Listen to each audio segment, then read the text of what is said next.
everyone, this is Mel from Cardstock Concoctions. Thank you so much for joining me today. This project here actually is a slide out box. And in mine, I have 3 little Reese's peanut butter cups for Halloween. And this little box is 3 inches by 1 inch tall. So to give you guys an idea, it's 3 inches by 1 inch, and it's a great little size. And it's very easy to make. Now, I wanted something, I promise you it does go back in there. There it goes.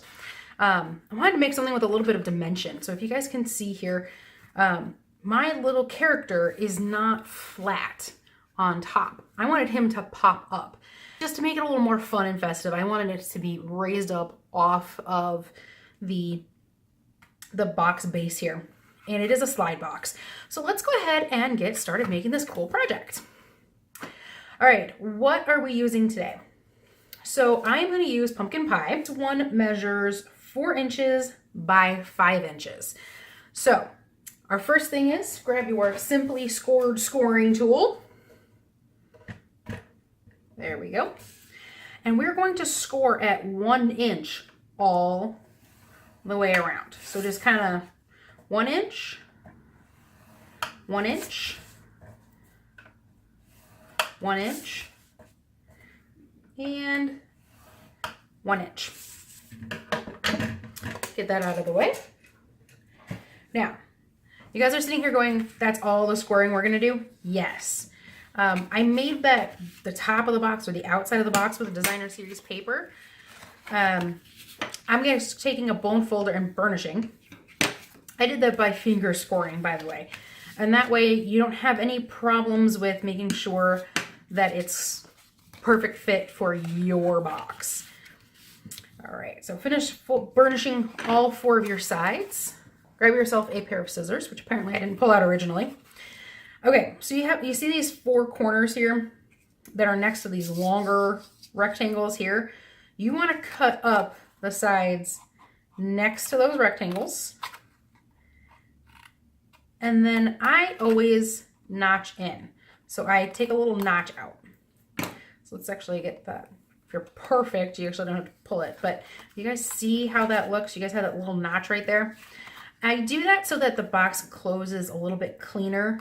You don't have to worry about overlapping or anything like that. Again, I don't take a lot out. I just take a smidge. And I also do it off the top corners here. And again, this is just a cleaner closing box because who knows if you're actually going to get it closed 100% perfect or 100% lined up. And if you take the extra 3 to 5 seconds it takes you to do this, it's just going to close faster, easier, cleaner. And you're not going to look at it later trying to trim it off, and it's just too much effort. So I just go ahead and do it. As I said, I don't take off very much. You don't need those anymore.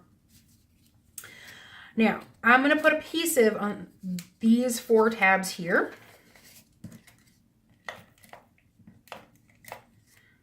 I am using Fast Fuse. You can use wet glue if you guys have the patience for it to dry. You can also use tear tape. Also a very good option. Snail, not so much of a good option. I'm going to pull off that extra glue glob there. Snail is probably not quite strong enough to keep this together. And so we have them all 4. So what I'm going to do is I'm going to take this folded edge here and line it up with this cut edge here. You can see what I'm doing there. Folded edge, line it up with the cut edge. Use my fingers to press it down. Folded edge to cut edge. Folded, oops, a little bit off. There we go. Folded edge to cut edge. Now, you guys, I use the 1 inch circle punch. You can use the small oval punch if you have a 3/4 inch circle punch, whatever it is you guys want to use. Circle's the easiest, and most people have a circle. So I just go in there, and you guys see that little notch. I aim for relatively close to the center. Pop. That's all you gotta do. And that's all I use this circle punch for. It's just to give yourself just a little bit of an extra finger hold. 3 1/8 inches wide by 6 3/4 inches tall. Now, if your paper is directional, I picked non-directional paper. I really like these little Candy corns, that's what those are. I did, however, make sure I did cut my paper directional. If you guys are cutting directionally, make sure your longer edge is horizontal, just in case you guys are going to wind up using directional paper. Now, if you guys are noticing, this is 3 1/8. The box is only 3. Yes, I did that on purpose. This way, if you're not 100% in your cutting, you're not going to be, you know, too short for your box. So what I do to get mine, I just kind of arbitrarily pick a spot. I just kind of go through and use a finger fold, and I finger fold at my other edge, and then again I finger bend it over and kind of sort of finger fold again. Preferably without completely squishing your box, by the way. And finger fold and all that kind of stuff. All right, now I'm going to go back in and I'm going to reinforce all of my finger score lines, my finger folds, with my bone folder. Okay, so just gently go in, make sure everything's lined up properly. Reinforce your finger folds very gently. Please don't try to kill your paper, because guess what? It is designer series paper. And if you guys are wondering where this one comes from, this is from Motly Monsters or something like that. That was a few years ago. I think the paper this year is really cute. However, I couldn't justify buying it because I have a lot of Halloween paper in my stash. So I have to use up some of my Halloween paper before I can go out and buy more. So once you have that all, your folds all reinforced, just kind of make sure it fits. I'm going to come in here, and again, this part you can use snail for. However, you already have your tear tape or your fast fuse out. So I just run a line of fast fuse, tear tape, glue, line it up, and stick it down.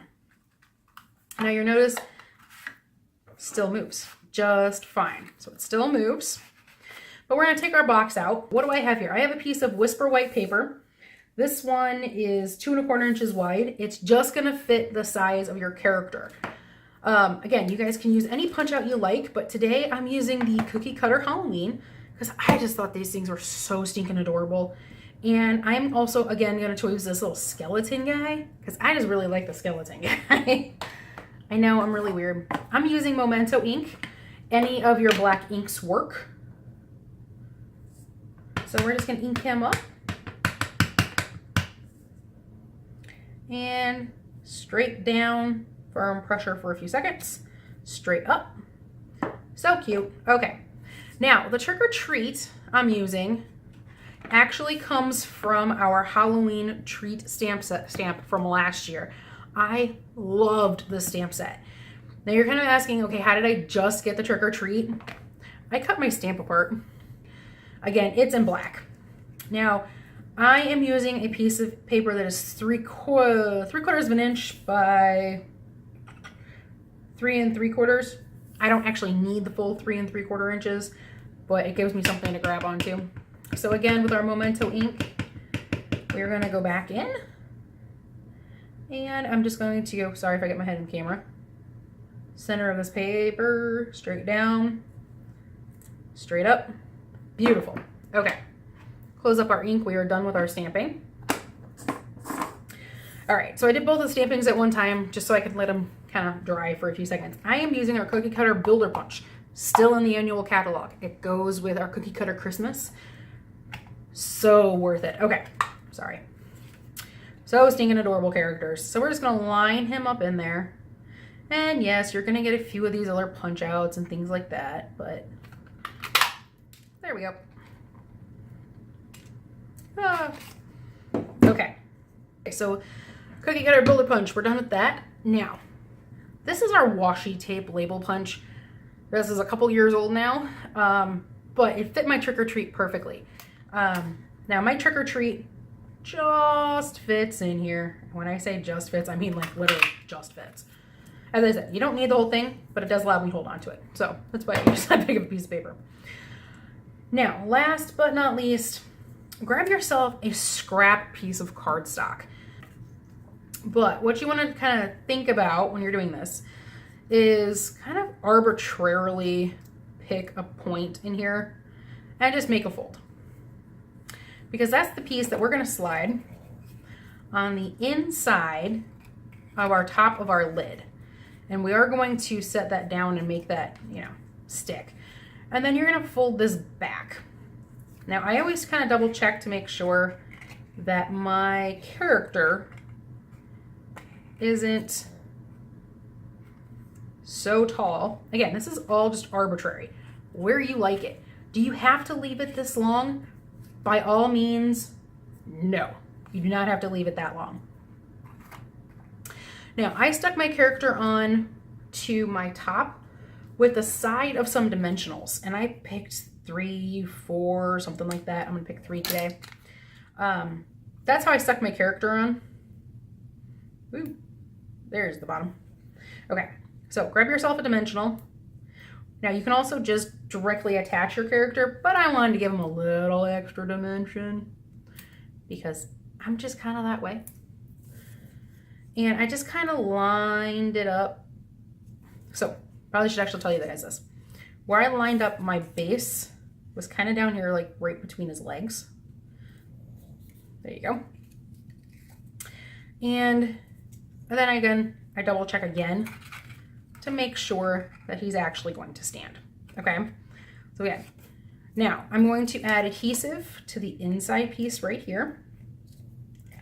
This is going to bear a lot of weight and a lot of pressure, so I wanted to add a decent amount right next to that fold. I don't want to go too far up, but I want to go far enough that it's actually going to hold.